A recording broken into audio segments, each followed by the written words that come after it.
Good evening, everybody, and welcome to the Pritchard Pub. This evening, we have special guest, the Phoenix Press. How you doing, Nick? Hell, How you doing? fine and dandy like sour candy. Hell yeah!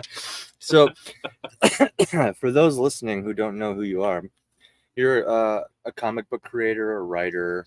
I'm assuming by press in the name, Phoenix Press. You're some sort of publisher, probably of Yes, your own. LLC and everything. Yep. So why don't you go ahead and tell everybody some more about you? Well, I'm a genius billionaire playboy philanthropist, minus a billionaire, minus a playboy, and also minus the philanthropist. Yeah. I'm a writer primarily. That's my stock and trade.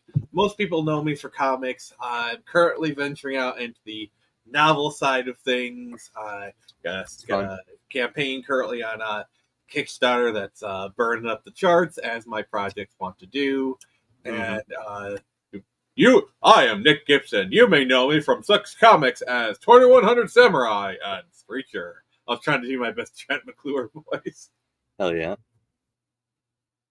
Troy McClure is low-key one of the best characters on The Simpsons, by the way. Rest in peace, Phil Hartman. Yeah. But 2100 Samurai, Screecher. And you said you're dipping your toe into novels, which I believe that's the little. Is it just Lost Kingdom? Yeah, it's Lost Kingdom, and then there will be more of it. I'll either do like a new title or subtitle. I haven't really decided yet, but it's Lost Kingdom. Yeah. So which of these did you write? Well, okay, so I would be remiss to ask the question my wife usually asks when she's here. And for those listening, she'll be joining us shortly. But she typically asks, are you married? Do you have like family, children, anything like that? Well, obviously I'm flesh and blood, so obviously I was born to somebody, unless came out of a mechanical. So obviously I have family. Whether or not I talk to them is an entirely different story. I'm sorry. Some creatives, I'm you gotta busting your wonder. balls right now. I'm sorry. Some creatives, you gotta wonder. Are they of a Matrix pod? Or were they built? I am bot. Yes. I'm here just to crap on current creator who must be crapped on. Yes. Some people are like that. But I mean, are you married? Do you have kids? No, there is no ring on my finger. The only kids I have is the occasional pet. I'm between pets right now, but that's about it. And those do count. We're volunteer fosters over here for pit bull rescue. Yeah, I'm mostly a rat person myself. I'm between rats right now, but when I had the rats, I love my fur babies. So is that like would you say that's like your spirit animal? If I had to have a spirit animal, it would probably say either. I want to be like that guy and say my spirit animal is a wolf, but I don't know. I feel more like a raccoon. Yeah. And a raccoon kind of is like the final form. It's like the Pokemon final evolution of a rat, right? Like in a way, or like a middle. In a way, it's like they're smart, they're agile. They grab the crap to get out of there. It's like they're really. I don't know. Yeah, I could see. Plus, they got the superhero mask on. No, people underestimate rats. Rats are very, very intelligent animals. As a person who's owned them, oh god, sometimes just watching them and just watching them like problem solve right in front of my eyes, and it's astounding. And the thing about rats is they're very social creatures. Like they don't call them pocket puppies for no reason. Yeah, they do act a lot like dogs. I was just gonna say, there's probably a reason that they're the ones that rats. What's the next animal that's like in science? A lot of like monkeys. There's a reason that they use some of these. Rats they have that that smart mindset. But yeah, people sleep on rats. I'm gonna say real quick hi to the chat. Good Stuff says hi, everyone. You guys need to listen. Oh, we got a gator in chat. How you doing, Good Stuff? Long time no see. Yeah, I was just on his show. He's Good Stuff is good stuff. He's good stuff. Yes, he always has the good stuff. And we got Phoenix Press, of course. Shout outs to the lovely guest. Go follow him on YouTube. rises. The fire must rise. I don't know why I went Bane. John Douglas, hail to the orc author himself. The Hail orc to the author. king, baby. I know I'm a orc author, but he's the orc author. It's his thing, truly. I just I had to start somewhere, and I figured It's John's world. We all just live in it. I saw a fellow orc, and I had to be like, okay. Yes. But he's the orc. I will be probably John is the high chieftain. Not gonna lie, once everything is in full swing, I'll probably be known as the lizard person. I have seen a couple other comics that have like lizard people in them, but I'm pretty much the owl guy because of Screecher. So sick. You know, yeah, I don't know any other owl guy. That's for sure. Yeah. Oh, there's a couple different other owl books, and they're all pretty good. So I have good company. Tim McKay, shout outs. Hail Tim McKay. Yo. Oh. Let your wife get in here. Oh, wife has arrived. Happy wife, happy life. Happy wife, happy life. Shut So up. we're just saying happy house, happy spouse. Happy spouse, happy house. Shut the fuck up. That's a good one, yeah. It's whatever I fucking say it is. Hi. We're saying hi to the chat. I'm just an asshole, but you already know that. Bat Sauce. No comment. Says, beep beep. Beep beep. He was dubbed. Thanks. He was dubbed Butt Sauce. Butt Sauce. I am the first one to call him that, I believe. And his wife, C Butts. C Butts. See more butts. This is some really hideous lighting. Hold on here. Let's see if we can figure this out. So I don't look like goddamn Skeletor. Crank this up a little. Is that good? You know, you guys need like a black light or some neon light. That would make stuff really trippy. It would be sick. We have some green rope lights, but they're not really doing much right now. They're kind of behind all of our books. There. Yeah. We didn't think that one through. Didn't think it all the way them through. In the back, or the light in the back. We got Evely Music. Shout out. Shout out. What's up? And then I think we're getting there. Tim Allen. Hail, Tim. Mead for all. Yes. Cheers. Cheers. And yeah. So what was the first? Actually, you want to continue? We were just doing introductions, basically. So you did introductions. You have a family, or are you solo flying right now? He said he's flying solo. Nice. So you he has his pet rats though. He's an animal lover. Yeah. You have pet rats. I used to. I'm between them right now. Aw, that's kind of how I had birds for since I was 17, and last year the last one passed away, and so I rescued. I probably can't even count, a lot of birds, especially senior birds. So, getting a cockatiel that was already 21, 22 was hard because then they don't live much longer. But yeah, and some of those parrots can live like 70 years. Yeah, 125 years and shit too. And exactly, that's wild. But yeah, it is weird how they have such, for being so close, these two birds aren't even that different, and one lives 125 years and one is 10. Here's the thing that always weirds me out. So turtles live a long time as well, but I get that because they're sedentary, they don't move that much. But birds are very active. Yeah, you have 100-year-old bird, they're still moving around, they're still talking. Maybe not as much as when they're younger, but they're still pretty active. It boggles my mind how they can live 100 years. Oh yeah, and it's so I rescued some special needs birds too. So not all of them flew, but even when you clip their wings the correct way, I've had several birds that can still fly and gain altitude. So I didn't even do it after a little bit. I'm I'm not even gonna take away their right to fly. We were talking, we mentioned earlier, is a brief mention of what we might be known for once, things are in full swing. He said the owl guy on his end because of it's a comic, right? Screecher. Yeah, Screecher. That's pretty much what I'm known for. The owl. That's amazing. Yes. I love owls. Owls are knowledge keepers. Okay, I'm going to turn off my camera real quick. I'm going to grab my comics archive. Be right back. Have at it, brother. Yeah. So and then you can look at Screecher in the background. Okay. So for the chat, yes, my Native American zodiac animal is an owl, which is badass. It is badass. And I can't remember yours. Well, do you? Is it deer? I can't remember the native one. I don't even know where my phone is to look. I know I was born near the rabbit. Me Oh, that's too. cool. Are you 87? Yes, actually, When's your birthday? December 14th. No way. Oh my god. No way. I'm December What- 15th, 87. You were born the day after me. That's hilarious. She was Oh, literally boy. born the day after me. I'm surrounded by rabbits. Wow. So when I was So you're born, also an owl. That's your Native American zodiac. You're an owl. so, Did you know that? I did. The- I did not. That the Native American that makes spirits this. That Have makes blessed this, you. Yes, with the owl. You are the owl guy. Yeah, That's yeah. amazing. That makes That's this cool. so weird. That is cool. Yeah. So this is See- the first issue Screecher, like This is- I said. I know Um, I know it's coincidence, but this is why you shouldn't. I mean, everything with an open mind in some way, right? Like the zodiac stuff, even like the Native American zodiac stuff, the Far Eastern zodiac stuff. It's all. It can get interesting sometimes, you know, if you're not the type for it. But anyway, I digress. Like it's seriously, you're the owl guy. I don't know. Anyway, go on.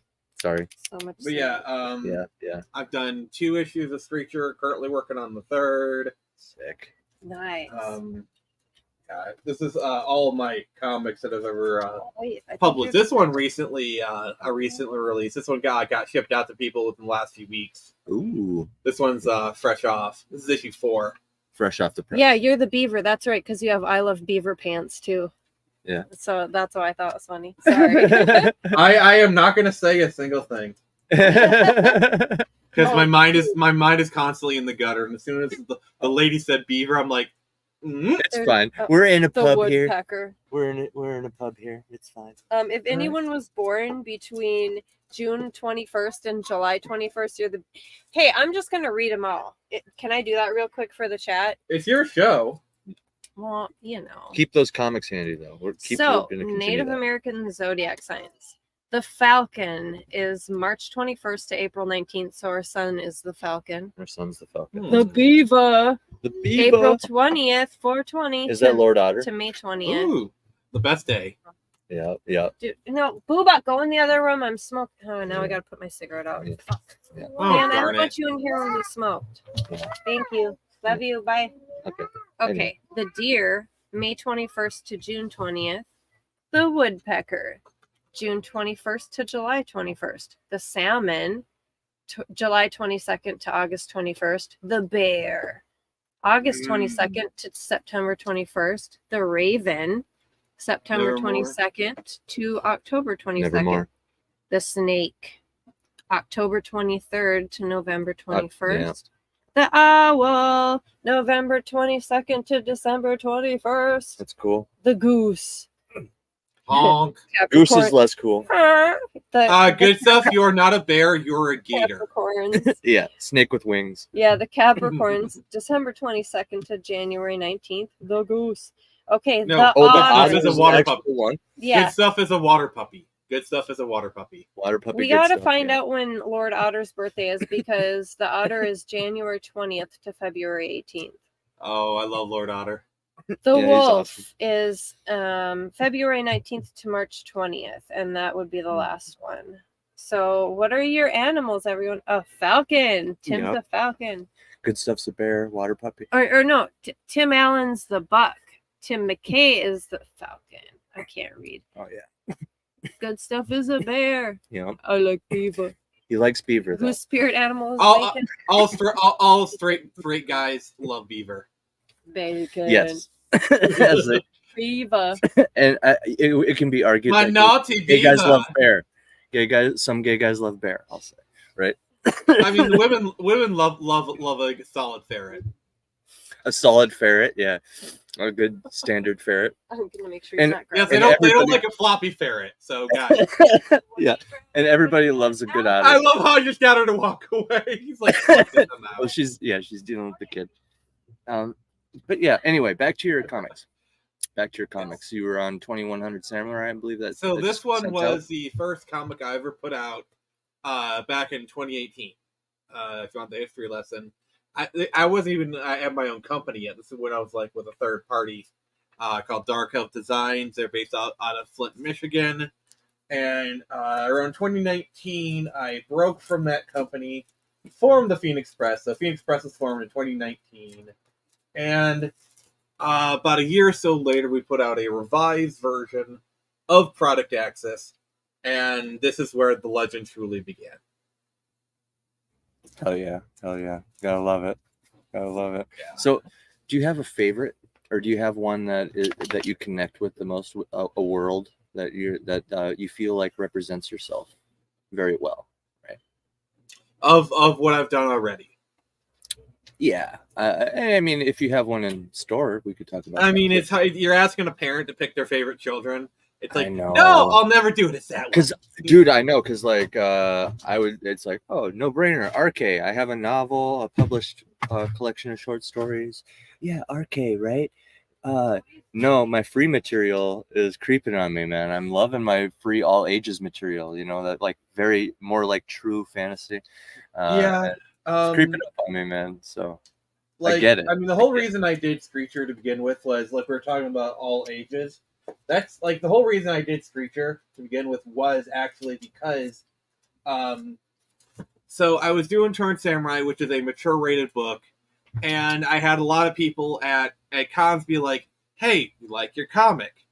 So let me just grab copy of Turn Samurai. We love your comic, but it literally says for mature audiences only on the book, and we're buying for our son and daughter. Yep. So I realized I was selling okay at conventions. I was doing okay with just Turn Samurai. But I realized I kind of needed something for the all ages audience. Not necessarily do a kiddie book. I wanted something that, like, you know, kind of like a 90s cartoon where, like, it's appropriate for kids, but adults can still enjoy it. You think Batman the Animated Series, you know, or just your standard Marvel and DC comic. And so I already had the idea for Screecher. Because, like, I have, like, this grand plan of, like, a phase 1 and, like, a phase 2. Yeah. Screecher is supposed to be a phase 2 character. But when I was looking to do a new book, I looked at all of my characters, and I kind of... Screecher was the one who kind of fit the bill the best. And so I moved her up to a phase 1 character. And I gotta say, that was probably a good decision. Because Screecher was kind of born out of, you know, I love Batman and just a lot of those stories, those universes. And also, I was trying to tell screw it, I'm gonna pop the tape on this one. I got thoughts on this too, by the way, the ages stuff. This is, while you're popping the tape there, I kind of ran into the same conundrum because, like, I don't have, like, sexually explicit stuff, but I do get very poetic / biblical / lyrical with, like, descriptions of gore, you know what I mean? Like, it's not just like, oh, they sliced their throat and blood came spraying out. It's like, no, like, they felt a fire erupted at the base of their neck, and then a curtain of red poured down the front of it. You know what I mean? That's how. With Turn Samurai, mature audiences comes from curse words. Like, I'm not afraid to you drop F-bombs. There's violence. There's blood. I purposely don't do nudity because I didn't want it to be explicit. I feel like that, especially for American sensibilities, you know, like, American sensibilities can be boiled down to, all right, we can have the most graphic depictions of torture on primetime TV, but don't you dare show a nipple. Right. As soon as you show it, yeah, here's Screecher. I mean, it's not to say, like, Turn Samurai is not a sexless comic. I mean, their base of operations is a brothel, for crying out loud. Like, they'll talk about sex. Like, there's an instance here in issue 3 that I'm actually very proud of. It's actually a Matrix reference. Let's see here. It's fine. These are my personal copies. I don't care if... Oh yeah. Sometimes you gotta. I mean, nudity in comics can be fine when it fits the story, and that's the thing. Like, this takes place in a brothel, so, like, I would have, like, the perfect story justification for having some titties walking around. Yes, titties, not women, titties. Right? Yeah. But, like, this scene, you can't really read it, but I'm gonna read it to you. Yes. But Sergeant, we already paid Unit 13 for this month. Hey, I'm just doing my job. You give me that Juris my diction crap, you can cram it up your ass. No thanks. I've had enough things crammed up my ass for one day, thank you very much. Freaks! The entire lot of you! So if you've seen The Matrix, you know the opening scene, like that exchange scene, like the agent and the cop. That's where I got it from. Nice. Stuff like that. You know, like people getting shot. Okay. I can see in a modern setting there is more like direct things like, okay, that person just got shot, yo, or like like the modern lewd comedy. I could see that in like modern curse words. Yep. Yeah, like it depends on the context. Like this is a street level, you know, dealing with brothels, people. These people are gonna curse. Like I feel like it would actually be less appropriate to censor their talk because these are people. These are like low down people on the totem pole. You know, people who work in brothels and they deal with violence every day. They're gonna curse. So I think it's like more realistic to have them curse. I'm not trying to find it.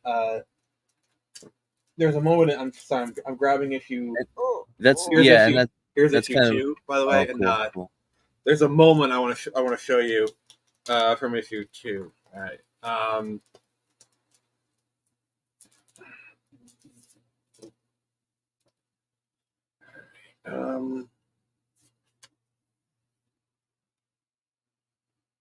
don't know if you can see the dialogue where like Kira's literally getting shot with a shotgun, and she says, "For fuck's sake, Judy." Huh. You know, because like it's like aiming a shotgun at the character. You know. Yeah. And then you have like let's see here, shit like this where like you literally see her neck getting hit with a shuriken. Oh yeah. Let's see here. Yeah, and that's what I was kind of getting at is like there's probably some places that that just the simple act of pointing a shotgun at somebody in an image, they might consider that a certain level baseline. You know what I mean? Like like he says "fuck you" and he literally cuts her arm off, and the blood splatters. See, yeah, and then this would be mature, yeah, for sure. Yeah, like I personally think it's tasteful and mature, but you know, it is. At that level, you're kind of splitting hairs, but still. You guys need to lie down.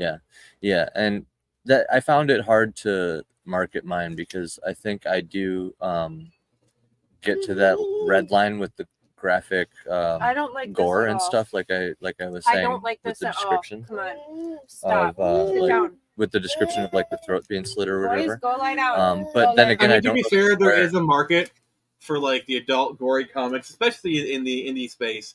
See, this is kind of like I think a lot of indies are kind of catching up to this now.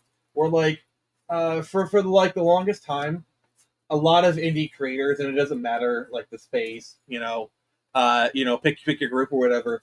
They were all making adult comics, prestige, highest quality, inspired by the 80s and 90s, which is fine, but that's not everybody, you know? Right. So for me, when I made this, I wanted to make a superhero comic inspired by the late 90s, early 2000s, because that's my era of comics. You know, like, think Chuck Dixon Nightwing or stuff like that. And an all ages comic. And I think more people are starting to catch on that we need to do all ages comics. But for the longest time, okay, this is actually too nice of steel. I don't want to break it. Understandable. Yeah, I was gonna show you. Tim Allen, I love root beer floats. Delicious. Oh, yeah. They're okay. They're not my main thing, but I don't mind them.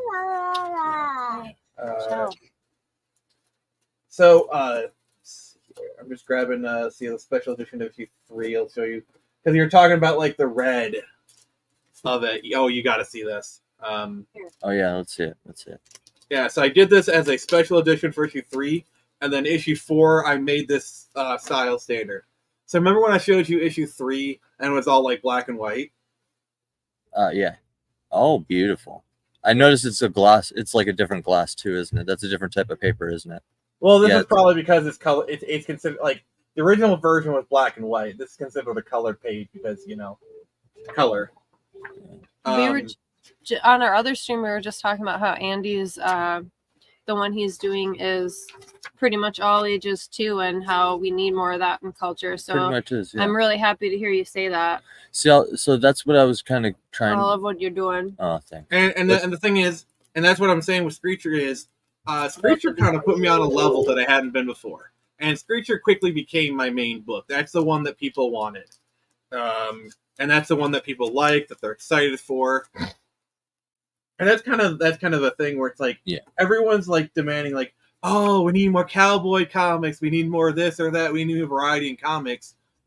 And I tried to do that. I did a samurai comic, like a mixture of like anime and manga, like 21 Hint Samurai is anything. It's many things. Original is one of them, and it sold okay.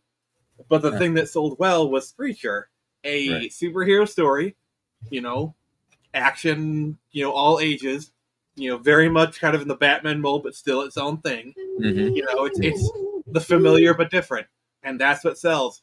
And I like Screecher. Don't get me wrong. I like it. I like the story. Yeah. But I am beholden to what people want, and people want Screecher, so that's what I'll do. So tell us more about Screecher then. Like, what are her powers? Tell us more. If we could talk about, I do have my book here. I want to get some eyes on that real quick. Yes, let's talk about that. Yes. The show is yours. I'll be happy to answer all your Screecher questions. I want to get some promo in first. Yes, sir. Have at it. Because trust me, we could talk about Screecher all night, and I'd be happy. I did just notice that's kind of where it's just kind of where it went, and I was like, you like Screecher. That's my point. I can tell that you like it. So yes, and I'd be happy to talk about it. Let's kind of get this out of the way first. Yeah, yes, sir. Trying not to be like awkward or rude. It's not good. Yes, sir. Well, come on, lay it on us then. You want to share the page or anything? Oh, sure. Yeah, that's the link, right? Come over here. Pulling it up here. Got an ear thing, and he's grabbing.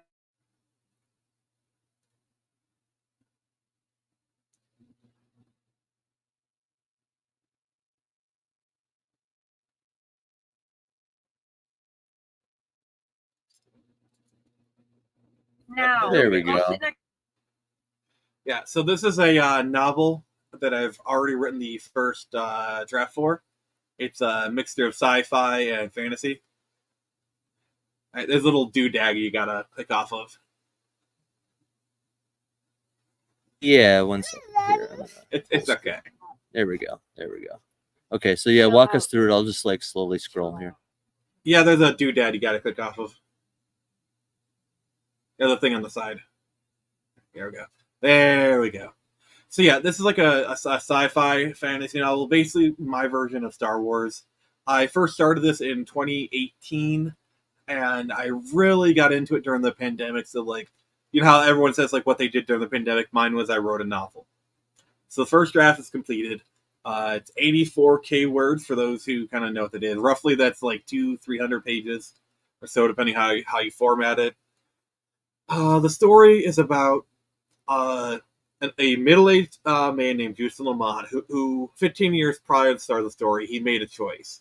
And that choice was one of cowardice. He abandoned he abandoned the king he was sworn to protect. He abandoned the castle he was sworn to die for.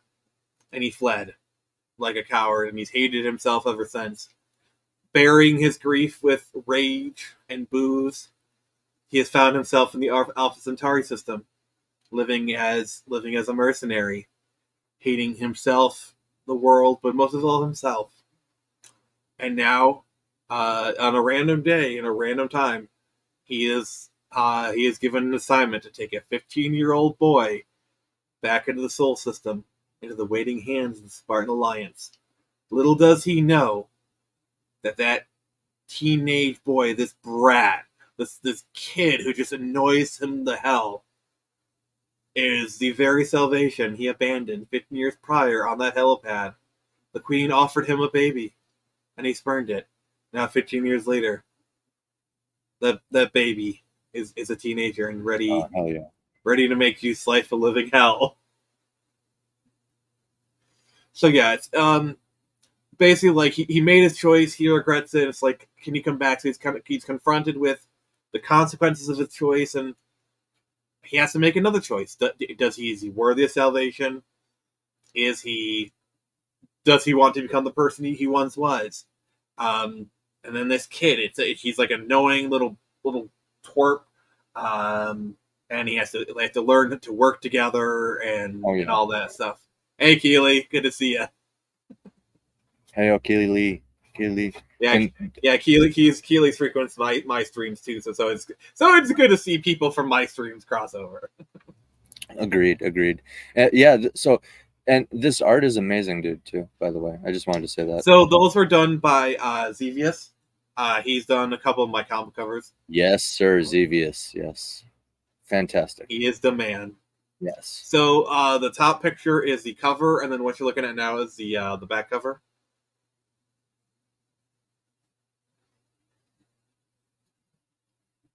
I'll let it rest here for a second because I didn't realize there's a bottom half. That's amazing. Yep. Yeah, so right now it's the guy does not make bad art. It's physically impossible it's physically impossible for him to make bad art. I swear that guy is amazing. I can't say enough good words about him. He's blessed 2 of my comics with his art, and they are better for him. And so right now, I hope to get a cover from him one day. I gotta go back up and see the cover. So okay, that's a zoom in on this one. Okay, so this is the cover. Yes. Cool. Yeah, I really was trying to do really sell the sci-fi fantasy kind of vibe, and he nailed it. I gave him the brief, and he freaking nailed it. I think I remember seeing him posting like this when it was a sketch or something. He's like, "Oh, I'm working on this today, sci-fi piece," and I think because these ships look familiar. He was posting it, so I wouldn't be surprised. Yeah. I hope to have Xevious on the show one day. That'll be cool. He's a great dude. He's a really nice dude. I'm sure he'd come on if you asked him. Yeah. People get busy though. People get busy. Mm-hmm. Oh, nice shot. Nice mug shot. Look at that. Class, thank you. dude. Yeah, I was putting together like a fancy casual outfit for a convention. That was like my test fit, and it's kind of become my offer picture. Yeah. So this novel is in very good hands. Yes, very good. Daniel Riley is my editor, and this Kickstarter is mostly for paying his very well-deserved fee, if I may say so. So.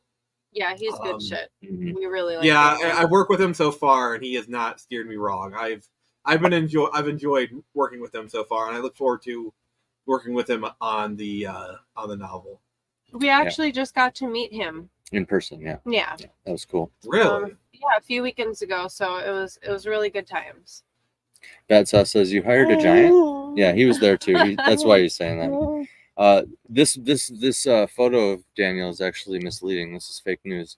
What they're not telling you is that this picture on the wall here actually has a 4 foot long wingspan here. It's 4 feet. It's 4 feet wide, and it's sitting 10 feet off the ground. Makes sense.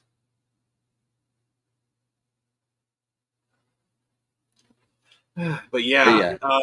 The Kickstarter has been going pretty good. If you want to drop the link in the chat again for people who didn't see it the first time, we're almost to $1,000. We are really close to $1,000. So if anyone wants to boot us into quadruple digits, I will be very happy. Well, you heard him. Help him get there. Help him get there. As a person with my own campaigns, I 100% get it. I'll be dropping the first draft of the book onto all the backers as soon as the campaign is over, so that way they can read the book. And then any future drafts, I'm basically making the backers beta readers. So, because I wanted to make sure people got something, because it's going to be about a year or so to get the book really ready. But I wanted to make sure people got something at the end of the campaign, and something as time goes on. So with every draft, I'm going to release it to the backers, and they're welcome to give feedback. Or if they just want to read it, that's all good. But I want to make sure people got something right away. Yeah. And you've already established with Screecher and stuff, so it totally makes sense. You can offer some stuff if you've printed before in the past. So Tim asks how long the book is. And it is currently 84K words, which roughly translates to about 200-300 pages.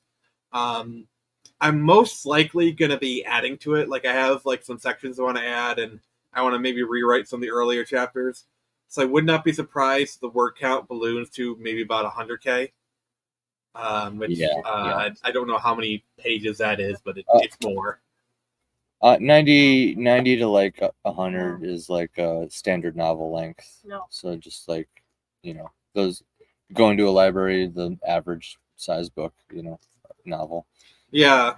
So I'll definitely be in like the average novel length. I'm gonna get. So right now it's 84K, which that's pretty. I mean, yeah, that's pretty. Yeah, Evangeline's looking at that. Yeah. I don't know, because like when I'm a comic book creator, so like doing this book, I'm kind of a little bit out of my element. So I was kind of trying to like look for what can I do, like what kind of tiers can I offer for hugely enticing, and so that's why I have you can actually put yourself in the book. I have like a collector's version, and then I also have some pretty neat stretch goals. But I did limit the getting your name in the book to 6 because otherwise, like, let's say it was unlimited and like 50 people got that, I'd have to find 50 characters to do that for. Yeah. So 6 keeps it manageable. Yeah, that's actually really awesome. I love that idea. Yeah, like getting your name in the back of the book. Like if 100 people do that, like okay, fine, I can put 100 people in the special thanks section. That's doable. But 100 characters? I'm not even sure if there's 100 characters in the book total. So.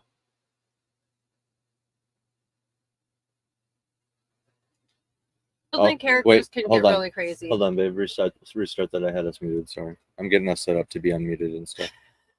Oh. Constantly. Yeah. It's really old. Sorry. I was just saying that, it takes a lot to build one character, a whole backstory, all of their traits, and, especially if, even if it's not in the story, it's fun to just build, like their birthdays or facts like that, even if you don't have it in there. Mm-hmm. Do you do that too? I don't write biographies for every character, but like for the main ones, I usually have like. Jesus. Sorry about that. Continue. Well, John's always been a bit of a rogue, so it's understandable. Yes, John always has that. But yeah, see, that's the thing. Like for this main character, because with this book, I'm basically doing the standard hero's journey. Hey RJ, how you doing? I'm doing the standard hero's journey formula, but for the mentor's point of view. So imagine Star Wars, but from Obi-Wan's perspective. That's a good idea because typically the mentor dies. So having the mentor as the main character, or the mentor as the character that's delivering the story is a and then Orion is like the chosen one, but instead of the chosen one being all perfect, he's an annoying brat that. In the early parts of the book, like Juice is like, oh, I should shoot this kid in the head. You're like, you know what, Juice, I don't blame you, kind of thing. I'm a loner, Dottie, a rebel. Oh, God, I love Pee-wee. So that's where it's from. Like I recognize the line, but I couldn't remember where it was from. Pee-wee's. I know who you are, but what am I? I know who you are, but what am I? I haven't seen that movie in forever. Yeah. Same. Oh, did you ever watch the Netflix sequel they did like 5 to 10 years back? Pee-wee's Big Day Out with like John Manganiello in it. Like, actually wasn't too bad. Yeah. I mean, Pee-wee's good shit. He is. I like how the climax is he ends up in a hole, and the people are like trying, like everyone's watching, trying to like that is the most Pee-wee climax ever. Have you ever seen the movie The Jerk? Oh God, I was Steve Martin. Steve Martin, yeah. Oh, it's worth the watch. It's worth it. Yeah, I'd do it. It's worth it. It is. I used to love like Steve Martin back in the day. Father of the Bride is such a good movie. I've never seen that one. You've never seen Father of the Bride? No. I've heard of it. It's a big name. It's a big name. I'll pitch it to Iron Seas one week. Yeah, Steve Martin week would be cool. There's even a Father of the Bride 2, where like the daughter and the mother are both pregnant at the same time. Oh my God. That's funny. That's ridiculous. That aged well too. Let's see here. Remember the difference between shit and shinola? Is that Yeah. another Pee-wee? I've heard of Mike Shinoda. Oh, it's a I've jerk heard of line? Mike I think so. Yeah. Oh, jerk is classic. Yep, that's a jerk line. Yep. He said jerk is Yeah. classic. It is. It's the best. Everybody needs to watch Oliver and Hardy's Babes in Toyland. Babes in Oh Toyland. god. Isn't that the one with Keanu Reeves in it? Like I feel like there's a couple of different like toy movies from the 80s and 90s, like Toys with Robin Williams, Babes in Toyland. I think I like thought they there's were one with talking Keanu Reeves. about a porno for Yeah, a second. something. Oh! Something. I mean, who knows? There might be there might I'm be sure there are. There's a version of that for sure. Rule 34. Yes. God. That's like a info hazard, my friend. Okay. I like how we Late both took it 30s. upon ourselves to improve upon the current Star Wars situation with entirely different takes. Phoenix went for okay, okay, I can see where he's going. This is awesome. Okay, he went for the hero's journey. I went for the rogue squadron aspect. And yes, I think we need more rogue squadron stories personally, and the hero's journey too, because the hero's journey. Speaking of Well, sorry, we got speaking stuff of Rogue to talk Squadron, about. This is cool. Okay, so a little bit of backstory on Juiced.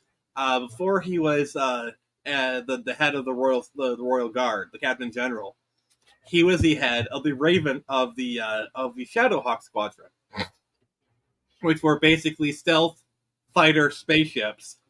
They did like stealth strikes or whatever, and before he was recruited into the Royal Guard. Basically, I was kind of leaning on Top Gun for that aspect, but I actually do have a novel because like I have like a trilogy planned for this, and then like a bunch of spin-offs planned. I'm gonna go all Ender's Game with this. You know how like Ender's Game, it's like you have the Ender's Game novel, and there's like a spider web of novels that come out of it. just because the world is so vibrant, like that's just the idea was so fleshed out. That's such a colorful idea, exactly. That's what I plan on doing, because this takes place in our solar system in the year 4000. There's a whole like I've got a rough timeline in my head of how things going. Like there's a standalone novel called Shadowhawk, which is like a new recruit takes Juice place. Takes place in between the time when Juice leaves and the capital falls. There's a foundation, like a founding of the Shinkar Kingdom trilogy. There's even I had this cool idea for a novel called Interstellar Spring, which is like a love story that takes place like it's kind of inspired by like the Arab Spring, but also like long distance relationships over the internet. Yeah, like imagine you're talking with a girl, like you're talking with your Ukrainian girlfriend, and then Russia invades. So you have to watch that stuff happening from a computer screen, but imagine that on a scale of like planets. That sounds sick.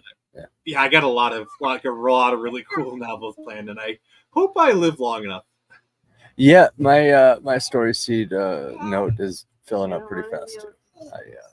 It's like can't possibly have enough. That's why I'm leaning more towards short stories. I think novels will be. I think going forward, novels will be very special.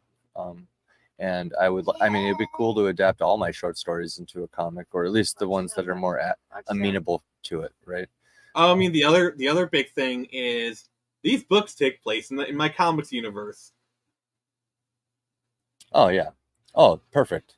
Yeah. So you might see reference. You might see like for example, in Lost Kingdom, there's a chapter where they're on the ruins of old Earth and they're walking through Detroit, and they may hide in a certain brothel from a certain samurai story.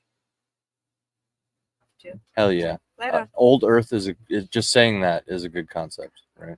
Yeah, so basically in my version, Earth became uninhabitable.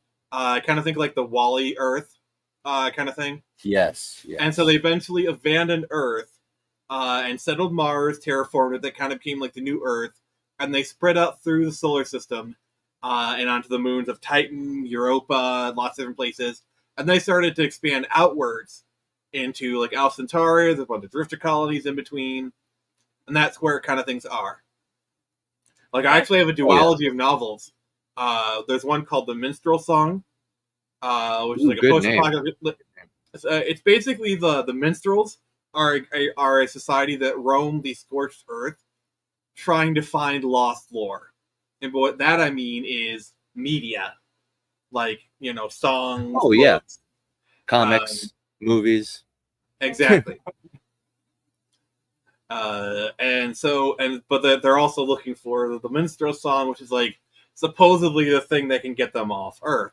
And that leads into the book Exodus Earth, which takes place a few hundred years later. It's when they actually leave Earth. The whole drama around that. That sounds like a really good, like, if you've established other things around that, really, like, now let's dive into the event, right? Because that's the event, right? Yeah. The funny thing is, Minstrel's song is where I'm really going to hammer home the connection between like the comics and the books. Or like, because I think Minstrel's song takes place in like the 2500s or something, if I remember my timeline. And they do a recording for like a couple hundred years ago in their timelines, like, this security force from Turned Samurai, they're coming for us. Like they'll directly name them in it. Or even like in Lost Kingdom, like you may see Kiro's sword pop up somewhere, or a medal from Project Axis gets name dropped, like that kind of thing. Hell yeah. I love that. We this past week on Iron Seas, one of our topics was connected universes. So are all three of yours connected, or is there one that's separate? All of these are separate. The books, the comics. Oh, okay. I thought the books. I will say, aliens do exist in my universe.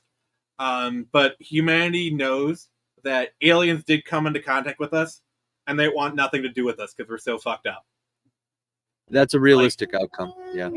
Like we know the aliens exist. We know like there might be some alien artifacts here and there, but aliens as a whole stay the fuck away from us. Kind of thing. Yeah, we're angry nuclear apes. Yeah, for sure. Yeah. We're war apes. Some would say. Yeah. I'm about to be Oh, what'd you say, babe? I said I'm about to be a fucking war ape. The way this family's been acting tonight. She's taming our war ape son and our war ape. Yes. My husband is the only one that is not up my entire ass right now. Yeah, she's he will battling be later though. No, she's battling the horde so we can have a stream. God bless her. Yes, your wife is being the raid leader. I get it. Shout out. I think I need some chainmail. Yeah. I mean, I'm sure your husband wouldn't mind buying you a chainmail bikini. Yeah. Chainmail bikini. Yeah, perfect. He's got razor sharp claws and he likes to pinch me and he bites now too. It's a new he, power he he'll go unlocked. up and put his sharp little fingernails in my armpit, and instead of tickling me, he'll just pinch me. He learned the move bite. Yeah, it's crazy. Is it super effective? It was super effective one time. So no, that must have been a critical hit then. I had teeth marks on my right next to my belly button for weeks. I thought he was coming up. So hard in the stomach. I mean, I damn near cried. It hurt so fucking bad. It caused confusion. Yes, he came up and he gave me. I thought he was giving me a hug. Right? He just grabs my leg, and I'm like, "Oh, thanks, buddy. I love you too." And then all of a sudden, the pain. Alexander, he's just biting me. Right on the thigh. Right on the thigh. So just hurt. But anyway, tell us. Tell us more about your universe, or like the differences, I guess. So yeah. I was basically trying to do this is basically a fantasy novel set in space, as I say in the title. And what that means is, like, when you're on the ground, it very much looks like a fantasy. Like, you have inns, there's kings, there's queens, there's castles. Like, just imagine, like... Oh, yeah, that's my jam. Queens in a castle, but the spaceship comes out of it. That's my jam. Spaceships can easily be castles. That's the thing. Like, people don't realize. I had this kind of realization. I'm the 40K fan. Oh yeah. Okay, so I had this realization in music, right? It was my thing. Like, once I became adept at like scream vocals, I realized how rhythm based screaming vocals really are, like with metal and stuff. They're just instead don't want you in this instead of like with way. rap where it's just single like rhythm the whole time, it's like rhythm that has 3 different tones, like low, medium, high, and all that. But there's this relation between like rap and metal because of the rhythm vocals, and I feel like there's the same relation between sci-fi and fantasy because of like spaceships and castles and a bunch of other things too. But yeah, so like yeah, because Star Wars in itself, like George Lucas calls it space fantasy. I decided to take it one step further. Which is why like this is basically a fantasy novel, but it's set in space, kind of thing. Is really the best way to describe it. And it is definitely soft sci-fi because I am not smart enough to do hard sci-fi. I am not. So this is. I feel you. You gotta describe certain things very mechanically. Things have to make sense. Yeah, but I will say, like, my universe, I don't go too fantastical. Like, there's no like mystical space samurai. I was literally about to answer that, RJ. So there is no really magic in my universe. More it's more so that I kind of like just never really bother to put it in there. Like, I won't say they'll never be magic or like Jedi like creatures, because I don't want to get into a situation for like years down the line. I add it, and then people look up the stream and throw it in my face. So I have no plans currently, but never say never. I'm gonna weasel word my way out of that one. But yeah, I try to keep it like kind of more on the plausible, and like I did invent my own kind of like FTL thing. FTL. What's that? Faster than light. Warp, cool. Yeah. Basically, it's called slip space. Basically, my version is it's a subspace, which is essentially a maze of web-like tunnels that run or under the universe, kind of thing. And so I love that idea. When you go into slip space and you're navigating them, but here's the trick. Okay, you need to actually navigate the tunnels. There's 2 ways to navigate it. You can use a hand navigation, which is like an actual person navigating it with like the maps and like hand doing that. That way you guarantee you don't run on course. Or you use an auto nav, which does that, which those are inherently inaccurate to a point. So you have to constantly check the logs to make sure you don't get too far off course. That will be a plot point in the book, by the way. Yes. I'm not going to spoil anything, but that is a kind of a plot point where somebody forgets to check the logs for a little while, and he's got other things on his mind. Basically, almost every aspect of like of world building should kind of like brush against the plot at some point, right? Like that's kind of how we learn. Like my thing is, I don't mind fantastical things, but I want my story to be internally consistent. Like, I'm not one of those writers where it's magic, anything can happen. No. Right. If I'm going to create a magic system, it has to at least be internally consistent. For example, in Doctor Who, the sonic screwdriver cannot affect wood. So I'm not going to have the sonic screwdriver, like, open a wooden door kind of thing. Oh, yeah, for sure. I was going to say, I kind of did the same thing too. Like you said, okay, real quick, RJ, is there magic? I think you answered that no, right? I did that. And to answer Tim Allen's comment, I was actually, for this one, I was actually kind of inspired by the Z Space from Animorphs, which I was throwing upon. I did actually watch like episodes here or there of Andromeda, but I never really got too much into it. But I was definitely more drawing upon Animorphs. I got thoughts on your FTL, but continue. What? I'll say it. Are you okay? Well, I was just gonna say. So the fact that you said it's like tunnels, subspace tunnels, that just makes me imagine like some crazy cosmic creatures that burrow in subspace and leave these tunnels behind, like the purple worms in D&D, for example, or just like dune worms. Just imagine like subspace dune worms. Yeah, dude, and you don't have to say anything. Do not confirm or deny anything, just for the sake of your own nautical stuff. You don't. I just wanted to share that with you. That's what it makes me think of as a person because like you're getting some gears tinkering. Like like this probably won't affect book 1, but book 2 or 3 plot. Maybe. Maybe, right. You can get, I'm just saying, you can possibly get pretty grand scale just with this idea of FTL being utilized. Oh God, I'm sorry. You can get I'm pretty thinking grand. Yeah. I'm sorry. There's a sequence in the first book where like I'm kind of like basically Juice is explaining slip space to Orion, and I already know. Like I can just slip in a line where Orion says, "Wait, who created the tunnels?" Yeah, And Orion's like, I don't know. Basically, Nobody just planting that seed. It's like dark matter, right? Like there's so many things in real life where they're just like all thumbs. The scientists are like, so there's this thing. No, but and you it's know like- the writing thing where like just by saying that it's like a Chekhov's gun kind of situation. Yeah. Where like who created it, and he's like, I don't know. Anyway. Partially, and to be honest, I kind of don't want to know. Like, Yeah. it's like it kind of it opens that. You can get pretty creepy with it. You just added to the book one. Hope you're happy. I'm just going to speculate here, right? I'm going to speculate. Let's put it in the Avengers category, right? Like, so you have the Earth threats, but then there's the cosmic threats, right? It scales up, and you don't have to respond or confirm or deny anything. But let's say that's how the faster than light travel works in the Marvel universe, and there's these tunnels, these subspace tunnels left behind by something. Whatever this something is.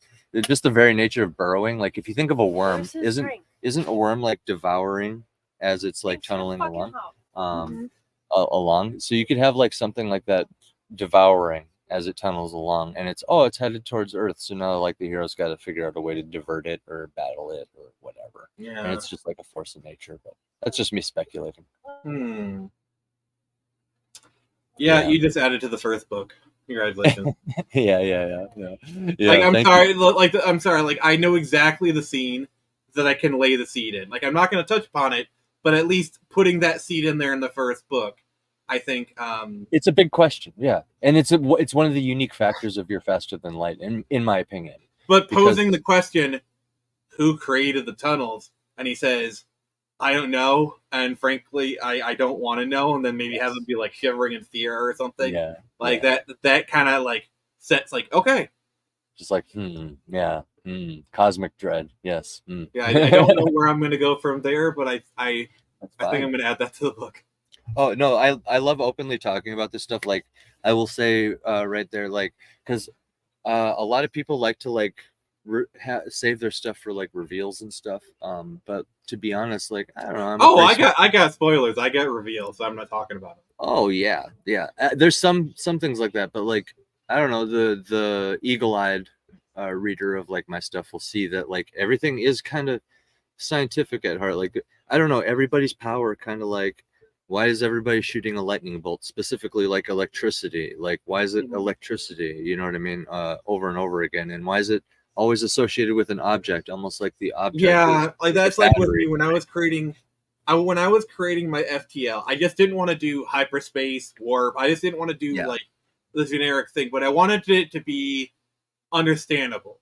You know, like the concept of slip space. You know, a subspace network of tunnels, kind of thing. Like it when you explain it, it makes it easier enough for the audience to understand, but it's unique enough. Like I just want to do generic. Oh, warp. You know, I wanted kind of my own thing. Yeah, I'm developing a sci-fi. I'm co-developing a sci-fi universe with Bat Sauce, who is in the chat, and the Ultimate Kahuna, who's my other co-host for the Iron Seas. Nice. Which, by the way, you get Screecher's a superhero, right? And then 2100 Samurai, is that more like you said, like sci-fi? It's cyberpunk samurai. Okay. So if we have like a cyberpunk week or like another superhero week, we should have you on. Because samurai is definitely in the cyberpunk mode. Yeah. I forgot what I was getting. Oh, I'm developing a sci-fi universe with those guys, and one of the first things I was pretty insistent on is like, okay, well, sci-fi, we got to think of the FTL. I didn't realize there was like a term. I'm going to use that term for now. That's good, like very quick. FTL, faster than light. What's the FTL, right? And I really like constraining, right? Like, so I like to. I think I'm gatekeeping that to stargates, pun intended.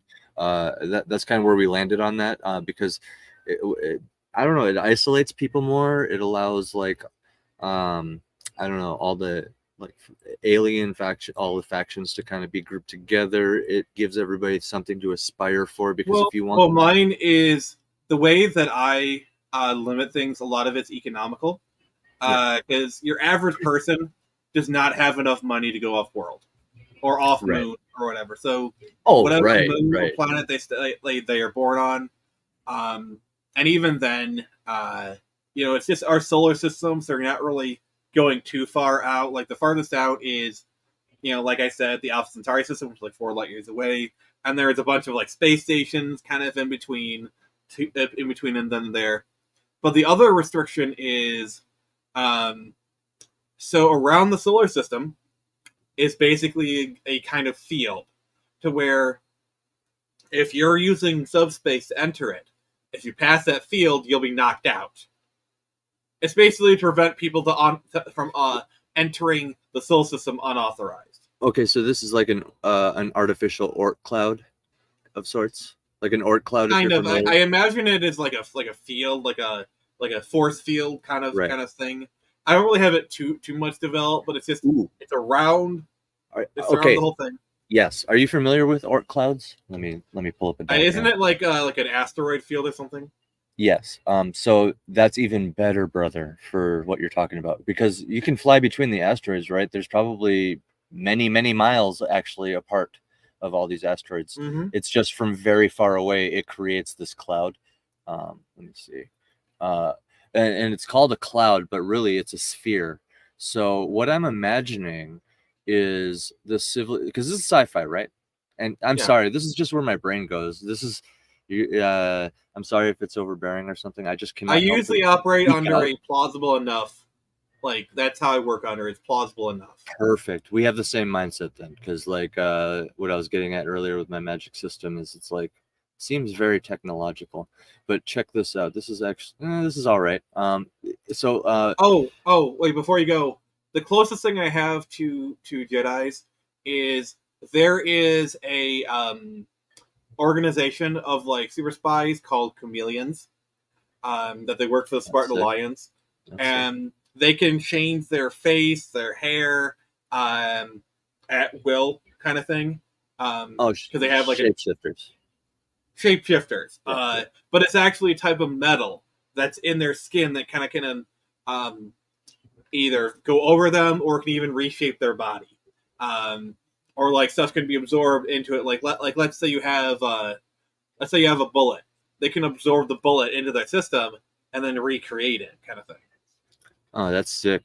So metal sensitive, kind of brushing up against the reptilian shapeshifter lore. I like it. Did you ever see Ultraviolet, the movie Ultraviolet? Long ass time ago. I do remember. So you know how Violet, like her hair is always changing colors, her jacket and whatnot. That's kind of how I imagined it working with my chameleons, like that kind of effect. Sick. Like their hair turning purple and like getting longer, or like their jacket changing, like that kind of thing. That's cool. They probably have a very unique diet. Oh yeah, you could go all day with that. Okay, real quick, the Oort cloud. Okay, so you said there's this force field around your system. Okay, it just so happens that there actually is a sphere around each system, called an Oort cloud, which you're pseudo pretty familiar with. This is what it looks like from far away, but there's space between all of these asteroids. Essentially what I'm proposing is you could have a network. You could have this advanced civilization that has this force field that you're talking about, basically perfectly align up with the. I don't like to do advanced civilization because they tend to be a little bit too Deus Machina for my taste. Okay. I mean, honestly, just thinking about it, like looking at this, and by the way, this is already here. This is a natural thing. They could just so looking at this, and if I were to create lore on the spot, just shooting from the hip, the way that I would do it is basically I would kind of create some sort of like a Mass Effect or like a Halsey effect, some sort of like scientifical gobbledygook or whatever that allows them to kind of like use a form of magnetic charge in between the individual particles that allows physical things to pass through, but subspace knocks you out of subspace or whatever. Like I haven't fully formed it, but that's a set, like roughly what I would do. I do like that. And I mean, like, there's always like, because this is all forming. The reason it's even orb-like that is because of the immense gravity at the heart of it. So I mean, at the end of the day, you could just have something broadcasting it. I mean, like, there's a lot of reasons for it, but I just couldn't help but start geeking out when you're describing the force field around the system. I'm like, holy shit, there's already like a thing around the system like that. Yeah, actually basically the way lines up. I would do it is I probably That's have cool. 4 different points on like each quadrant. Oh, You know, yeah. and then kind of like creates links between each of the points in the Oort cloud, and then that Yes, creates like the field or whatever. Because what are asteroids made out of? Metal, and not just metal, like Mhm. superconductive. Like a lot of them are just solid chunks of gold floating around. You know what I mean? It's crazy. Yeah, like I guarantee you, in 100 years, asteroid mining is going to be a thing. 100%, brother. 100%. Like in 100 years, guaranteed. I guarantee freaking to you, the way we are going, I guarantee you, because our asteroid field, it's just beyond Mars. It is doable, like to mine the asteroid field, because it's like just beyond Mars. Like Mars is like what, 2 months away? Something like that. Yeah, because if you do it at a time of year, like we're like at the closest point, you basically jump out into space, and then kind of here comes Mars, and you just like land perfectly if you time it right. They mathematically basically figure it out. The way I see it, it's like offshore deep drilling. You basically take a shift where you're gone for 2 years. You take 6 months to a year to get there. You do your year, and then you come back or whatever. So you're gone for 3 years or something, and you get lots of money. Like I could see that very well happening. I think that like in 100 years, I give that a 99.9% chance of X, because it's very doable, especially where our technology's heading. And that's where our mindset's at too. There's already talking about it, and I don't know if you know this, but that's also like, I don't know, in what I've come to know as just like a layman. I'm not like a scientist or anything, but like it's kind of what I've come to understand is the best case scenario for actually making a real like mothership. If we're talking like mothership, like huge, like enormous ship, like your best bet is to just go lasso an asteroid, hollow it out, because that already has all the protection in place for like radiation. I think probably what we're going to end up doing is using either the moon or Mars as like a forward operating base. Yeah. Because you can't just you can't propel that into space. Like it's not like you can go there, but it makes a lot more sense. At least have like Mars be like a half stop, you know? Yeah. Because it's a lot easier to just ship everything to Mars, including the people, and then they go up the asteroid belt from there. It just makes a lot more sense. You can already imagine an industry, like think about just capitalism in general, like unfettered, unchained. You know, the governments just say, go get them asteroids, right? Do whatever you want, go get the asteroids. They could literally hollow these bitches out, take all the gold and precious material out of it, hollow it out in whatever way they decide to. But like once they're done with that shell, okay, they toss it over here and it gets turned into another ship to go hollow out more asteroids to be converted. I don't know about a ship, but like a lot of those hollowed asteroids, a station, whatever. Like I do that in my novel. Like there's a lot of like secret pirate hideouts in like hollowed asteroids, or like there's like a checkpoint in like an asteroid, like right on the edge of the system, kind of thing. Have you ever played the game RimWorld? No. Oh, brother. Okay, so it's a colony simulation game. I don't know if you're familiar with it. It's like top down, like Prison Architect or like Dwarf Fortress, if you're familiar with those games. So you're not actually playing it. What you're doing is you're just like setting the parameters for management, right? So the concept of the game is you crash land on a RimWorld, just some random planet. So it's just randomly generated each game, part of the appeal of it, you know. But the idea is like you survive. Okay, well, if you get meta with it, if you get really good at the game and you start understanding because the mechanics are simple. Like it's like if you're familiar with Prison Architect, like I said, it's just like there's not really mechanics to it other than like I don't know, maybe a dice roll with combat, but that's pretty like I don't know, that's its own thing. Aside from that, it's just like I don't know, everybody's running around doing their tasks. But I digress. When you get really good at it and you get to the meta of it, you start realizing that this game that was, and this is true, it was built off of like military simulators. Like some dude that I'm assuming he's ex-military or knew somebody, got his hands on an old simulator that the military once used. And that's how you get into the nuances of this game. Like they got their right ear blown off, or their left middle finger was bitten off. You know, they got cirrhosis of the liver. They got asthma in their left lung. You know what I mean? It gets all detailed like this, and it's just as detailed on the social aspect.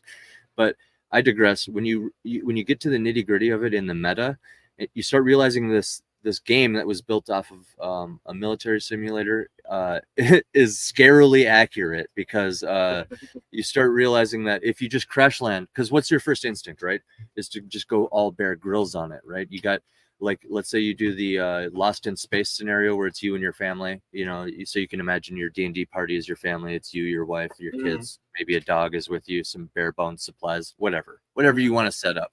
But I'm just using that as an example. You crash land, your first instinct is to go all Bear Grylls. You bust out the hatchet, you're chopping down trees, you're hunting animals, you build a cabin, and then you build like a storage shack and it's all out of wood and whatever, and you build a nice little farmstead. Well, guess what happens? Like lightning strikes or something, like raiders come along, an alien beast just comes and raids your whatever you're doing, you know. So when you get good at the game, you start realizing the best place to go is into like caves that are already there. So you start getting all Minecraft on it. Minecraft actually would almost be, I wouldn't say it's a better example, but it also is like a very good example. What's the first thing you do before dark is you dig. You dig into a cave and you block the path, and you're sitting there with your torch, right? That's my whole point, is like that's the smartest place to go in space. You go to Mars or you go to an asteroid, you know what I mean? Mars has volcanic tunnels. I mean, that are empty. They're empty already. So funny you should say that. Yeah. You're talking about like crash landing and trying to survive. Because the tunnels. No. I literally do this in my novel. I literally do this. So there's a situation where they crash land on Venus, okay? And because of the acid rain, it's going to eat the ship. It's just a question of when, not why. So they need to find shelter. So they have like these shields that protect them from the acid rain, but only for so long. So like the whole plot of that chapter is they find a cave that's like a few clicks out. They have to get to that cave and survive until help comes, because like he was able to squeeze off a distress signal before, like they don't even know if anyone's going to hear it, but you know that's their only hope. But they got to get to the cave and survive before the shields run out. So there's the time. Yeah, the time aspect is always a nice. So it's funny how you like talk about that when it's like, yeah, that's literally a sacred. And if there's a cave that exists that's not. Oh God, I love No Man's Sky. I love that game. I know. Okay, yeah, we can. So No Man's Sky is just like super crazy RimWorld. It's like if you just were actually playing one of the. Anyway, I digress. But yeah, you need to buy my book. You'll love it. I'm serious. I think you'd love it. Yeah, buy my book, please. Like we're actually really close to $1,000. It's like $29, and like we're into quadruple, so please somebody make my day. Emily's a homie. He's always in here checking out people's stuff. So, but yeah, No Man's Sky is really good. I like playing it. I've like beaten the game or whatever, but it's just it's so good because like even just doing mini missions or like new update comes out, you play the content for a few hours. It's just got this like amazing gameplay loop of like you do missions, you go places, you build stuff, you know. It's I love like checking in every once in a while with that game. I always just thought it was because man, it blew my mind. It blew my mind because I'm like, wow, I actually am kind of learning in a weird way by playing this game, because it's like, yeah, think smarter, not harder, right? It does make sense to just take something that's already in space, like an asteroid, can hollow it out, you get something out of it by milking the cow, essentially, and then you get another spaceship out of the garbage, which is another space station, station, and then the because tunnels... the thing about because of rocks. Like I mean, you could use it, but I don't think it would be the best for like a spaceship. But definitely a space station. It'd probably get blown up, if you just leave that as the because another spaceship could just be like pew pew torpedo, and you're blown up. But I'm just talking like initial, like we're just starting there, we're just getting the reach, like poor man's spaceship, essentially poor man's space station. Well, like when you just get to the Mars, problem with using a hollow asteroid spaceship. Yeah. You can never land it on a planet. Never. Because No, those that's not the asteroids intention. would be too heavy. But every spaceship needs to land into a planet of some sort. That's fair. Because if it's only space only, you are very much limiting To other, yeah. You're limiting your thing. You can't exactly be the last man standing if there's no place to dock. I could see it being used in some capacity for like a TIE fighter, like those kind of things. Yeah. But even if it's like you keep like small fighters based, like where the cockpit is based off of an asteroid, if you have it on your ship, that's still going to be very heavy. Yes. Yeah. I'm thinking just like living. So yeah, maybe a station living is fine. Living is perfectly fine. Yeah. That works. Because it's just like natural radiation protection, and that's what I'm getting at. Like, there's ancient volcanic tunnels on moons and Mars and these planets that already exist. We need to get our asses to Mars. It's like having a super solar protective roof that already exists, and it's like turns out it's not even hot or cold down here either because it's like volcanic tunnels. Like, holy shit! And it's the meta for this video game. It's just because it's the natural thing to do. Then you go and you look up what they're planning to do on Mars, bro. Guess what Elon's planning on doing? Oh, we're going to go check out the volcanic tunnels right away because it makes sense. That's his plan. It's cheap. Think about it. Like it's just go. I hope Elon gets a set. I hope Elon gets a set foot on Mars before he dies. I really hope he does. That'd be cool. I have a feeling if we get to Mars after he dies, his ashes are going to go there. Like, I think they're going to transport. He's probably going to get cremated or something, and they'll probably bring his ashes to Mars or something. Yeah. It's like, hey, you made it to Mars. You've been dead for 100 years, but you made it to Mars. That'll be sad. That'll be like a really touching moment when that happens, dude. I'm sure. Yeah, I'm sure. Because like, if it's 100 years from now, you're like, yeah. It's just, I don't know. Like, we live in a very interesting time. Like, all the down stuff, but like, knowing where humanity is heading is really interesting. Like I said, I don't think the AI stuff is as much of a threat as a fear. Like, I think people are fear mongering too much. It's a threat if we let people abuse it, and by people I don't mean you and me, Joe Schmo down the street generating AI art or songs or whatever. I'm talking about like 3-letter agencies, like just like. Well, I'd argue people abusing it. People abusing it only helps because it's the same thing with NFTs. Like, NFTs could have been a great technology, but because they were so abused for scams so quickly, the public got a strong distaste for them. And the same thing is happening with AI. Yeah.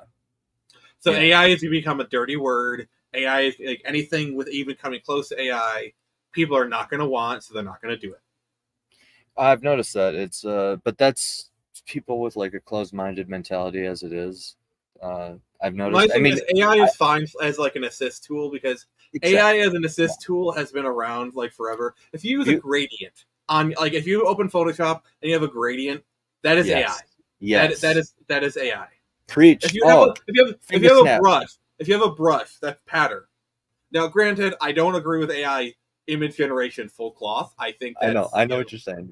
Yeah. But this is something people got to hear, man. Because you're speaking nuance truth is what I'm saying. It's I argue for nuance. Filters, like the whole like AI art covers, AI art, that stuff.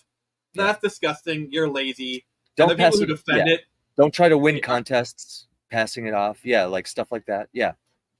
But the people who like, oh, my background is AI generated. I don't freaking care. Who cares?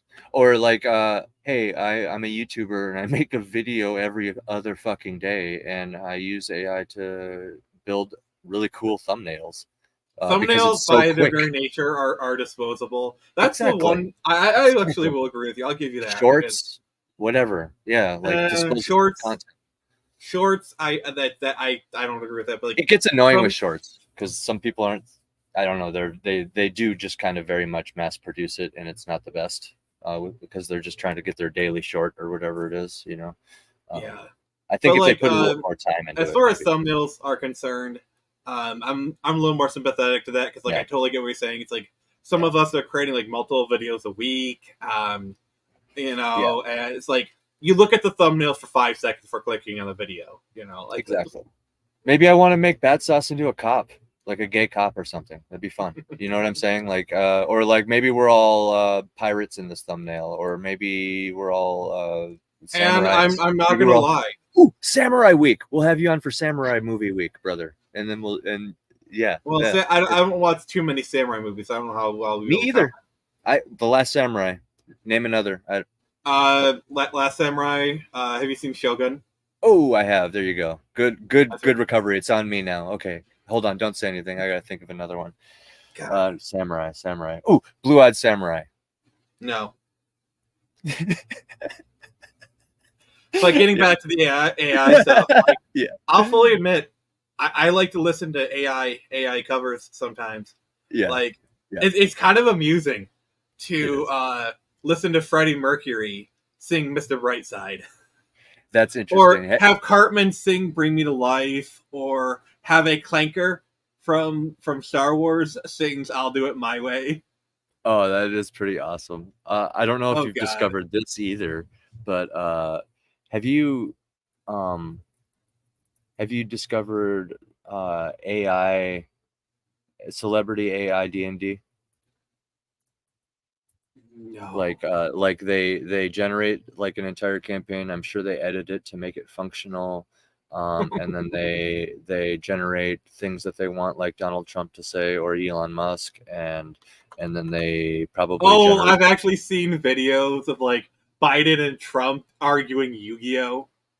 Okay, yeah, that's getting there. But so what has recently happened is they've reached this next tier, where me and my wife have been making our way through it. There's 6 hours of it. There's an entire season available right now. I'm going to show you just a little bit where it's at, because you just got to hear. You just got to hear like 1 minute of this, because All right, wait.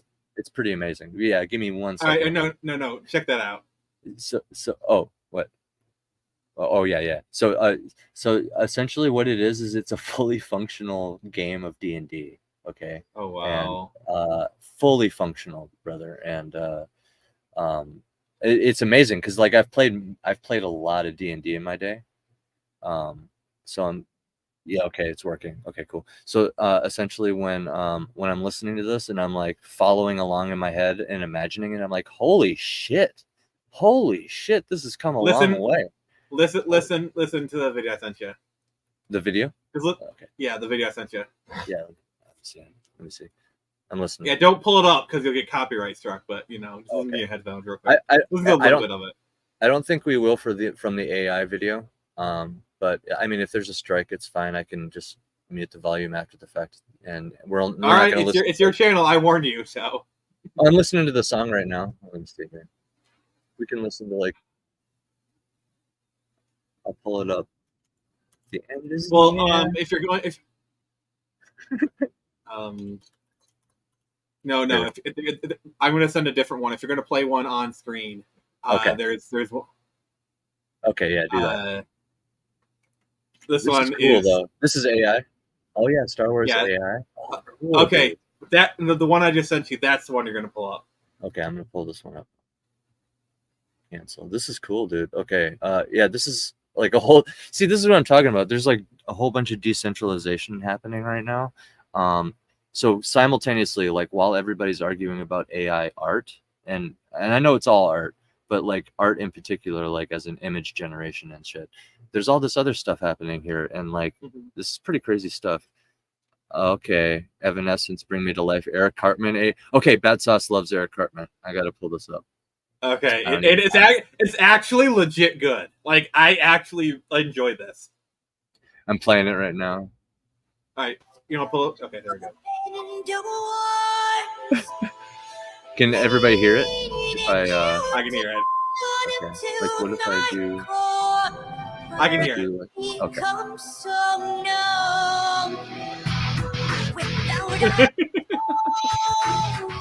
It's good, actually. Right off the bat, it is it's pretty dang good. No, wait, you're almost to the chorus. Get to the chorus. Yeah, I'm trying to find. I know you gotta pause. It's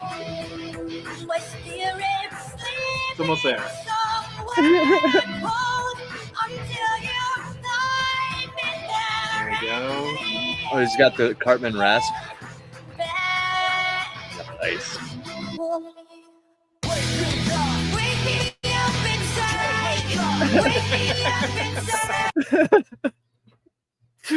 Oh my goodness. It's actually legit good.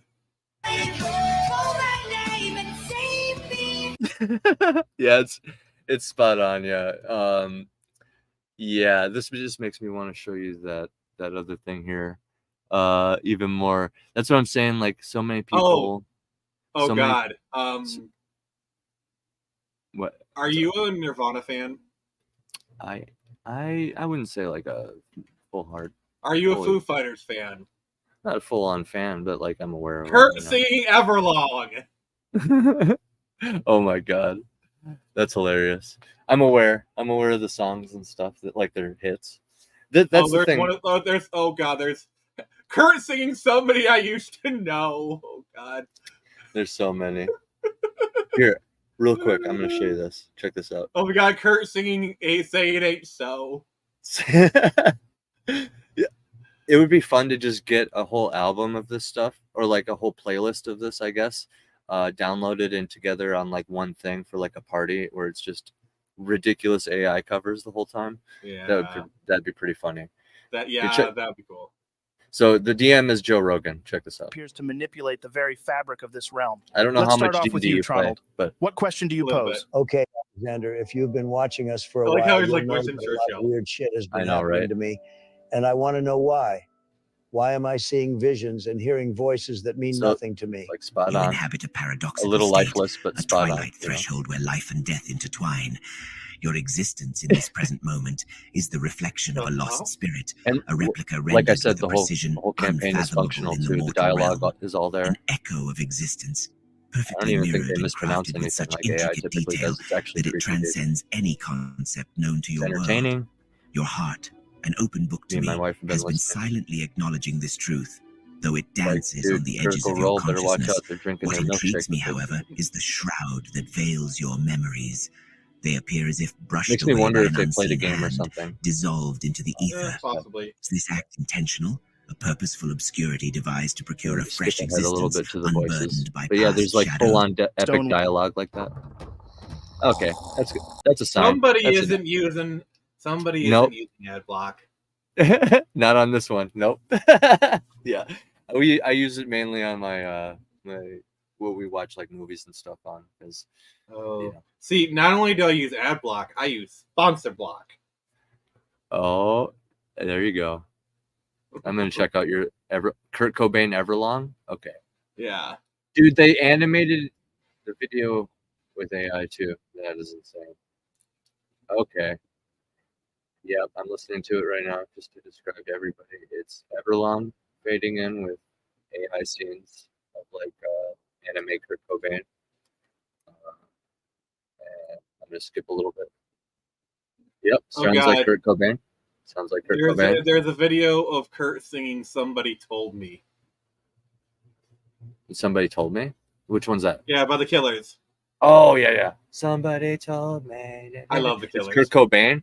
Yeah, see, people are gonna start thinking of it. You remember that time when culture was flourishing even more, when people would be able to like compare superheroes like so and so versus so and so, what if but like even like movie ideas before like it got totally corrupted by like modern mainstream like powerhouses just like basically doing their dream fantasies but like with self-insert. See, this is why like when people criticize Deadpool and Wolverine for being a cameo fest, I don't care. That's what Deadpool is. Deadpool and Wolverine is literally a 10-year-old smashing their figures together and making a story, and I am there for it. Yeah, like and I love movies that do that. I just don't care. It's just action figures smashing together. Mm-hmm. And I'm saying, and to the point, do you remember a time when we could daydream about just these dream scenarios? Like, what if Kurt Cobain like sung this song? Like, we never got to see stuff like that. Like, what if you get the really wholesome, positive like what if scenario. Yeah, like for example, one of the things that I was daydreamed of is like, all right, what if Freddie Mercury hadn't have died and he was alive to this day? He definitely would have collabed with the Killers. I guarantee you. because like the Killers are very like Queen inspired, and I guarantee you, Freddie would have probably collabed with the Killers. I get like imagine Freddie Mercury and Miley Cyrus collab. Oh, bro, like for real. That's a good one. that. Good combo there.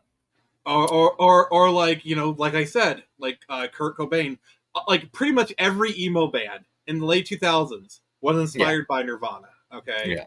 like every emo band. Like imagine Kurt Cobain doing a collab with My Chemical Romance in 2008. Even like a lot of modern metal with their melodic choruses, like there's a lot of singing in the choruses these days. You could go and plop a bunch of cool people into those spots too, like Aretha Franklin, Elvis. What would Elvis sound like on a chorus of a metal song? You know what I mean? Oh God. Yeah. That'd be I got one for you. Elvis and Amy Winehouse. bro. There you go. You see, that's what I'm saying, dude. It's something Amy you'd never Winehouse be able to see before. Because Amy Winehouse is cut from the same cloth as Elvis, like the Right. crooners. Good combo, dude. Good combo. Or just if you want to have like Amy Winehouse, imagine her collabing with like Aria, like if she had been alive today, and like collabing with people like Ariana Grande, Dea Lipa, like a bit of a Billie Eilish crossover. That would be hilarious.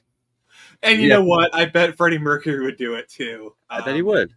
Or dude. just like, imagine if he had like, let's set our sights backwards. Like, imagine he had done a track with Nirvana. Exactly. Yeah. I guarantee you, he would have collabed with the Foo Fighters. He would have that would have happened. Or like Tony Bennett was doing his duets album. He did all those duets album. Tony Bennett for like, I got one for you. Yes. Okay, Freddie Mercury and Simone Simmons. That's a good one. Simone Simmons. From the name is from what? The name's familiar. From the band Epica. Epica. Yes, They're a metal band from Europe. Okay, yeah. You've never heard of? It's crazy that I know the name Simone Simmons, but like her band, it's like, oh, that's ridiculous. I'm into a lot of European like power metal bands. Like I can start naming names. Cool. In Flames. No. Let's see here. Nightwish. Yes. Epica. Trying to think here. Xandria. Unleash the Archers. Good names. Unleash is good.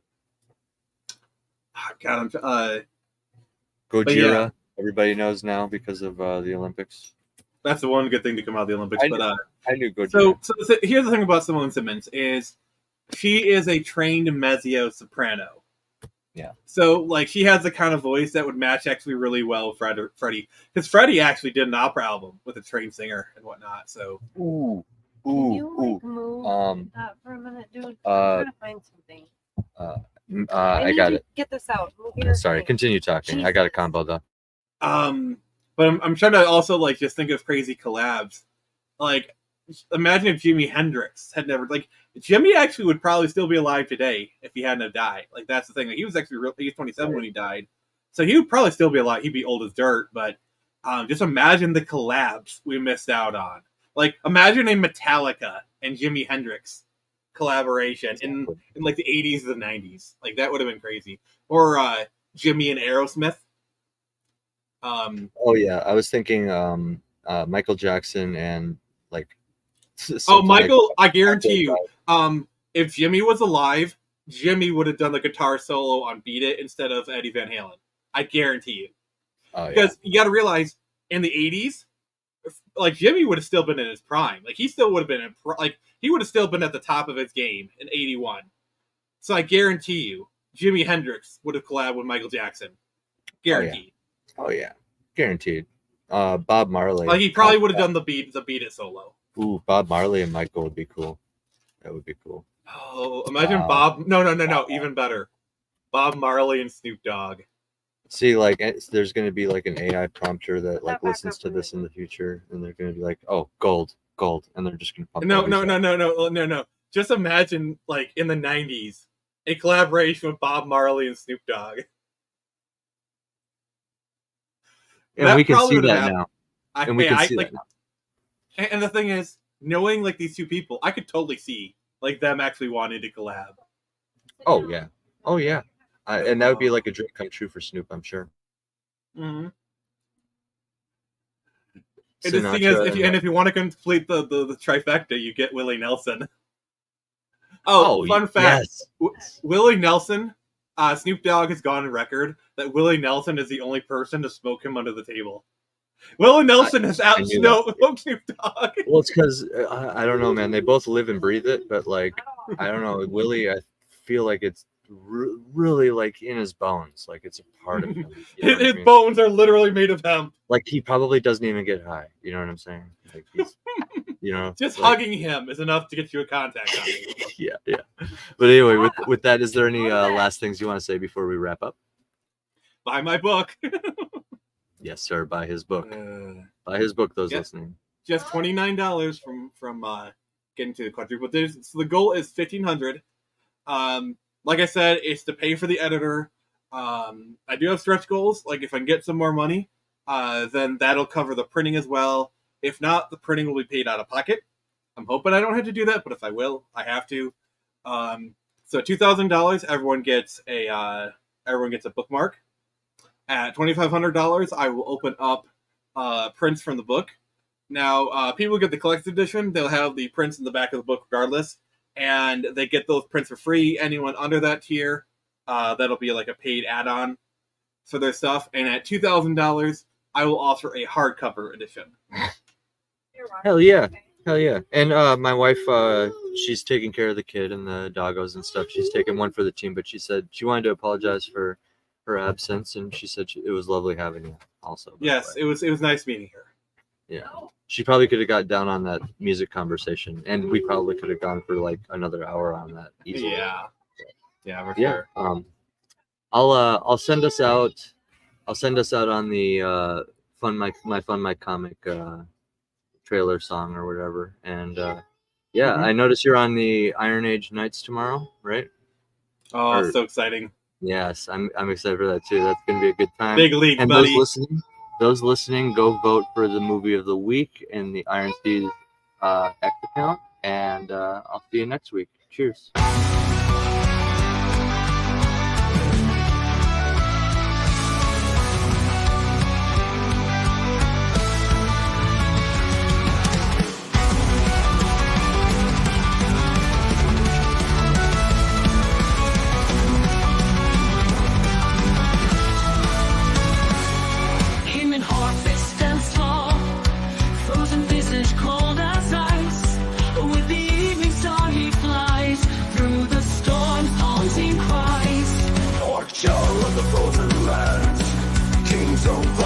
Within his hands, succession, destiny calls. In the twilight he stands. Hear the horn sound so clear. Hear the war cry, no regrets. Every fight brings destiny nearer. A saga of sunsets. Saga of sunsets. Battlefields of frost and flame. In his heart rich fire and pain. On his path, the legends claim the echoes of his name.